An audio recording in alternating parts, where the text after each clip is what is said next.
बचपन में हमने अपने बड़े और बूढ़ों से ये कहानियाँ ज़रूर सुन रखी होंगी कि सूरज ढलने के बाद रात को सुनसान जगहों पर और सुनसान पेड़ों के पास नहीं जाना चाहिए। वहाँ पर भूत और पिशाच रहते हैं। बहुत सी ऐसी जगहें होती है जहाँ पर रातों में जाने से अचानक दम घुटने लगता है और किसी के होने का एहसास होता है। लेकिन जितनी भी ये जगहें भूतों को लेकर जानी जाती है, इनमें से सबसे फेमस भूतों का निवास होता है पानी वाली जगह, जैसे कोई नदी, तालाब या समंदर। एक सिद्धांत ये मानता है कि पानी आध्यात्मिक ऊर्जा को बढ़ाता है और मानवीय भावनाओं पर सामान्य और असाधारण तरीक़ों से प्रभाव डालता है। ये आध्यात्मिक प्रवर्धन भूतों और आत्माओं का हवा और वस्तुओं की तुलना में बहुत आसान माध्यम है यात्रा के लिए। आज हम एक ऐसी हॉन्टेड जगह की कहानी देखने वाले हैं जो कि यहाँ मौजूद रहस्यमय काले पानी को लेकर चर्चा में रहती थी। Hello and welcome to my YouTube channel. आप देख रहे हैं स्टोरीज़ बाय समीर। दिल्ली हमारे भारत देश की राजधानी, और ये कहानी है दिल्ली के ही कनॉट प्लेस में मौजूद अग्रसेन की बावली की। अग्रसेन की बावली एक ऐसा स्टेपल है जो कि अपने अंदर होने वाली गतिविधियों की वजह से इंडिया के one of the most haunted places में से एक गिना जाता है। अग्रसेन की बावली को 14वीं शताब्दी में बनाया गया था। कहते हैं इसे राजा अग्रसेन ने बनाया था, इसीलिए इसका नाम अग्रसेन की बावली पड़ा। लेकिन इसको लेकर इतिहास में कोई ठोस प्रमाण नहीं मिलता। यहाँ तकरीबन 108 सीढ़ियाँ मौजूद हैं और ये बावली लाल बलुए पत्थरों से बनी हुई है, इसलिए ये बहुत सुंदर और आकर्षक नज़र आती है। इसकी सुंदरता देखने हर रोज़ यहाँ ढेर सारे लोग आते हैं और लोगों के लिए ये जगह फ्री ऑफ कॉस्ट भी है। वैसे आधिकारिक तौर पर इस जगह को प्रेतवादित नहीं कहा जा सकता, लेकिन बहुत सी ऐसे राज और चीज़ें हैं जो इसे हॉन्टेड होने की ओर इशारा करती है। इस बावली की बात की जाए तो यहाँ पर बहुत से बॉलीवुड फिल्मों की शूटिंग भी हुई है, जैसे पीके, सुल्तान। पुराने ज़माने में यहाँ से लोग पानी लिया करते थे, लेकिन जैसे जैसे समय बीतता गया यहाँ का पानी काला हो गया था और बहुत से चमगादड़ों ने यहाँ अपना बसेरा बना लिया था और यहाँ उनकी फड़फड़ाहट की आवाज़ें गूंजने लगती थी। इस जगह को लेकर कहा जाता है कि एक बार एक लड़की ने यहाँ इस पानी में कूदकर अपनी जान दे दी थी और ये पानी यहाँ आने वाले लोगों को सम्मोहित करता है। बहुत से लोग जो परेशान होते थे यहाँ आकर बैठते थे, लेकिन जो कोई भी इस बावली में मौजूद पानी को घूरता था, ये पानी उसे अपने अंदर आने को मजबूर कर देता था। बहुत से लोग इस काले पानी में आत्महत्या कर लेते थे। ऐसा कहा जाता है जो भी यहाँ आत्महत्या करता था उसकी आत्माएं आज भी इस बावली में मौजूद है। आज की कहानी है कपिल नाम के लड़के की, जो कि दिल्ली घूमने आया था और यहीं बस गया था। कपिल एमपी के एक छोटे से गांव से बिलोंग करता था और वो एक चित्रकार था और वो अपने हुनर को लेकर दिल्ली में एक आस लेकर आया था। कपिल दिल्ली में एक किराए का रूम लेकर रहता था। चित्रकारिता के अलावा कपिल मिठाइयाँ भी बनाने लग गया था ताकि दिल्ली जैसे शहर में अपना अच्छे से गुजारा कर सके। एक दिन कपिल अपने दोस्त के साथ अग्रसेन की बावली में जाता है। वो दोपहर के वक्त जाता है। उसका दोस्त वहाँ वीडियो बनाने लगता है और कपिल इस बावली की खूबसूरती से काफ़ी खुश होता है और खुश होकर उसका चित्र बनाने लगता है। वो वहाँ काफ़ी देर रुकते हैं और शाम हो रही थी और कपिल का दोस्त उसे कहता है अब हमें यहाँ से चलना चाहिए, यहाँ के गेट्स भी बंद हो जाएंगे। तो कपिल कहता है अरे थोड़ी देर रुक जा यार, मेरी पेंटिंग बस कंप्लीट होने ही वाली है, गेट बंद भी हुआ तो उसके ऊपर से कुछ जुगाड़ करके चले जाएंगे। तब कपिल का दोस्त उसे बताता है कि यहाँ शाम के बाद रुकना ठीक नहीं है, यहाँ लोगों के हिसाब से कुछ साए घूमते हैं और सिक्योरिटी गार्ड भी हमें यहाँ रुकने नहीं देगा। कपिल उसके दोस्त की बातें सुनकर यकीन तो नहीं करता, लेकिन उसकी पेंटिंग थोड़ी अधूरी रह जाती है और वो वहाँ से चले जाते हैं। रात को जब कपिल सो रहा था तो उसके सपने में वह पेंटिंग आती है जो उसने बनाई थी और उस पेंटिंग में उसे एक लड़की नज़र आती है जो बहुत ही धुंधली सी बनी हुई थी और जहाँ वो लड़की बनी हुई थी वहाँ से वो पेंटिंग धीरे धीरे गलने लगती है, जैसे मानो पानी में डूब रही है। अचानक कपिल की आँख खुलती है और वो देखता है कि सुबह हो गई है।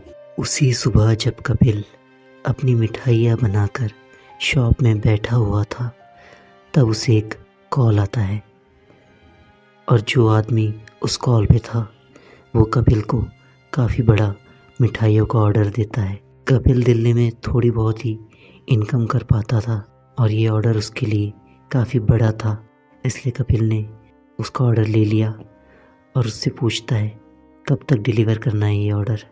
तो वो कहता है कि तुम ऑर्डर बना लो, बाद में कॉल करके तुम्हें लोकेशन बता दूंगा।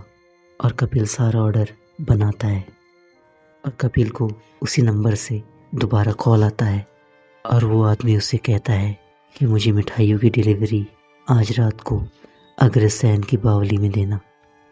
कपिल को काफ़ी आश्चर्य होता है कि ये आदमी को अग्रसेन जैसी सुनसान जगह पर ये डिलीवरी क्यों चाहिए, लेकिन वह करता भी क्या, उसने बड़ा ऑर्डर बना रखा था, इसलिए उसके पास कोई चारा नहीं था अग्रसेन की बावली में जाकर ऑर्डर डिलीवर करने के। वो आदमी उसे बोलता है कि मेरा एक आदमी वहाँ आएगा, तुम उसे वो ऑर्डर दे देना और सिक्योरिटी गार्ड भी तुम्हें नहीं रोकेगा, मेरे पास वहाँ की परमिशन है। जैसे ही कपिल वहाँ जाता है सिक्योरिटी गार्ड वहाँ मौजूद होता है और सिक्योरिटी गार्ड उसे कहता है कि बावली के ज़्यादा नीचे नहीं जाना, जहाँ से आसमान दिखता रहे वहीं तक जाना। और ऑर्डर लेने वाला आदमी भी अंदर ही है। कपिल दिल ही दिल में परेशान हो रहा था कि इसे ऑर्डर बावली के अंदर ही क्यों लेना है और खुद पे गुस्सा भी होता है कि आखिर क्यों उसने ये ऑर्डर ले लिया था। जैसे ही कपिल अंदर जाता है वहाँ एक आदमी कुछ सीढ़ियाँ नीचे खड़ा हुआ था और कपिल उसे आवाज़ देता है तो आदमी कपिल को अपनी तरफ बुलाता है। कपिल वहाँ चले जाता है। कपिल उसे ऑर्डर देने की कोशिश करता है, लेकिन वो आदमी कहता है अरे आपको ऑर्डर मुझे नहीं मेरे सेठ को देना है, वो वहाँ नीचे आप ही का इंतज़ार कर रहे हैं। लेकिन कपिल उसे कहता है कि उन्होंने तो मुझे कहा था कि मेरा एक आदमी आएगा और दरअसल मुझे काफ़ी देर भी हो रही है, प्लीज़ आप ये ऑर्डर ले लीजिए और मुझे यहाँ से जाने दीजिए। लेकिन वो आदमी कपिल को कहता है ऑर्डर आपको ही देना होगा, मेरे सेठ नीचे मौजूद है, आप उन्हें वो ऑर्डर दे दीजिए और वो आपको वही पेमेंट कर देंगे। फिर कपिल उस आदमी को पूछता है कि उन्होंने ऑर्डर इतनी रात को यहाँ ही क्यों मंगवाया है, इस जगह पर जहाँ पर काफ़ी डरावनी चीज़ें होती। तब वो आदमी कहता है आप डरिए मत, ये सब अफवाहें हैं, हमारे सेठ तो नीचे ही मौजूद है और अक्सर वो यहाँ इस वक्त आते रहते हैं। तब कपिल ने दिल ही दिल में सोचा कि इनसे बहस करने का कोई फ़ायदा नहीं, जल्दी से नीचे जाकर ऑर्डर दे देता हूँ और पेमेंट कलेक्ट करके जल्दी से यहाँ से निकल जाता हूँ। तब वो आदमी चुपके से एक मिठाई का बॉक्स पकड़ने के बहाने कपिल की शर्ट पर एक स्पाई कैम लगा देता है और कपिल नीचे चला जाता है। दरअसल ये बात कोई ऑर्डर लेने की नहीं थी, कपिल को एक ज़रिया बनाया गया था इस बावली के नीचे भेजने के लिए, ताकि यहाँ रात को क्या होता है ये जानने के लिए। और जिस आदमी ने कपिल को जरिया बनाया था उसी ने इस दूसरे आदमी को यहाँ भेजा था कि कपिल को एक सपोर्ट मिल सके और चुपके से ये आदमी उसके शर्ट पर कैमरा भी लगा सके। दरअसल इस वक्त उस बावली के नीचे कोई मौजूद नहीं था। जैसे ही कपिल नीचे नीचे जा रहा था, अंदर चमगादड़ों की फड़फड़ाने की आवाज़ें गूंज रही थी और कपिल अब वहाँ पहुँच गया था जहाँ से उसे आसमान दिखना बंद हो गया था। और यहाँ ये आदमी अपने सेठ को फ़ोन लगाकर कहता है कि कपिल नीचे जा चुका है और उसका सेठ उसे कहता है कपिल पे नज़र रखना और फ़ोन रख देता है। यह आदमी यहाँ खड़ा हुआ था, तभी उसे एक छोटा सा परछाई नज़र आई जो थोड़ी सीढ़ियों के नीचे थी। उसे लगा ये कोई बिल्ली की परछाई है, लेकिन वो किसी बिल्ली की परछाई नहीं थी, मानो कोई आदमी या लड़की घुटनों के बल चल रही हो। जैसे जैसे वो परछाई इस आदमी के करीब आती है और बड़ी होती जाती है और यहाँ कपिल बावली के बेसमेंट में पहुँच गया था। वो वहाँ आवाज़ देने लगता है, कोई है? मैं आपका ऑर्डर लेकर आ गया हूँ। लेकिन कोई आवाज़ नहीं देता। तभी उसे वो आदमी नीचे मुँह करके अपनी ओर आते हुए दिखता है। कपिल उसे आवाज़ देता है, ओ भैया, लेकिन वो कुछ आवाज़ नहीं देता, बस सीढ़ियों से उतरकर नीचे आ रहा होता है।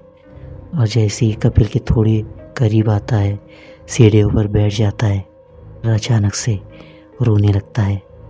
कपिल डर जाता है और उसके पास जाता है और उससे पूछता है, अरे क्या हुआ, क्यों रो रहे हो? और वो आदमी कुछ नहीं कहता, बस रो ही जा रहा था। कपिल को बहुत डर लग रहा था क्योंकि वह एक ऐसी जगह पर था जो बहुत सुनसान थी और एक आदमी उसके पास रोए जा रहा था। फिर तभी वो आदमी रोते रोते बोलता है, मुझे अब इस ज़िंदगी से छुटकारा चाहिए, मुझे भी उन लोगों की तरह करना है। और अपनी उंगली से सामने इशारा करता है। जैसे ही कपिल उसकी उंगली को फॉलो करता है, अचानक वहाँ उसे काला पानी दिखाई देता है और उसमें कुछ लोग दिखते हैं जिनकी आंखें बंद होती है। कपिल समझ जाता है ये वो सब लोग हैं जिन्होंने यहाँ अपनी जान ली हो। कपिल जल्दी से जाने लगता है, लेकिन वो देखता है वो आदमी अभी भी सीढ़ियों पर बैठा है और वो अचानक खड़ा होता है और उस पानी की तरफ जाने लगता है। तभी कपिल आता है और उसे ज़बरदस्ती वहाँ से खींचते हुए ले जाने लगता है। कपिल पीछे देखते हुए जा रहा था। वो पानी और लोग वहाँ से गायब हो जाते हैं और जैसे ही कपिल उस आदमी को लेकर सीढ़ियों के टॉप पर पहुँचता है, फिर से वो पीछे देखता है। तभी उसे वही बिल्ली जैसी परछाई सीढ़ियों पर नज़र आती है। तब कपिल इस आदमी को लेकर बाहर आ जाता है और इसे होश में लाने की कोशिश करता है। फिर बड़े मशक्क़त के बाद वो आदमी होश में आता है और कपिल उसे नीचे हुई सारी चीज़ें बताता है। वो आदमी को यकीन नहीं होता और वो कपिल का बहुत धन्यवाद करता है। कपिल ने उसकी इतनी बड़ी मदद की थी, इसलिए वो कपिल को सब बताता है कि उसे ऑर्डर के बहाने यहाँ आने के लिए फंसाया गया था ताकि इस जगह के राज को पता करा जाए। कपिल ये जानकर बहुत गुस्सा होता है और वो गुस्से के मारे वो सारे स्पाई कैंप्स तोड़ देता है। उस आदमी को कहता है कि बहुत सी ऐसी जगहें होती है जिनके राज ही रहने देने चाहिए, उनके बीच में दखल नहीं लेनी चाहिए। और उस आदमी को भी समझ आता है और वो भी कपिल का साथ देता है उस चीज़ में। और यहाँ कपिल अपने रूटीन काम में लग जाता है।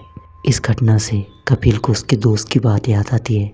और इस अग्रसेन की बावली की बात की जाए तो बहुत से लोगों को यहाँ से जब वो गुज़रते हैं तो रातों को कुछ ना कुछ आवाज़ें आती है। सो गाइस, ये थी आज की स्टोरी। आई होप आपको अच्छी लगी हो तो एक लाइक ज़रूर कर देना और चैनल को सब्सक्राइब ज़रूर कर लेना। ये मिलते हैं अगली वीडियो में। तब तक के लिए अपना ख्याल रखिए। बाय और बहुत बहुत शुक्रिया।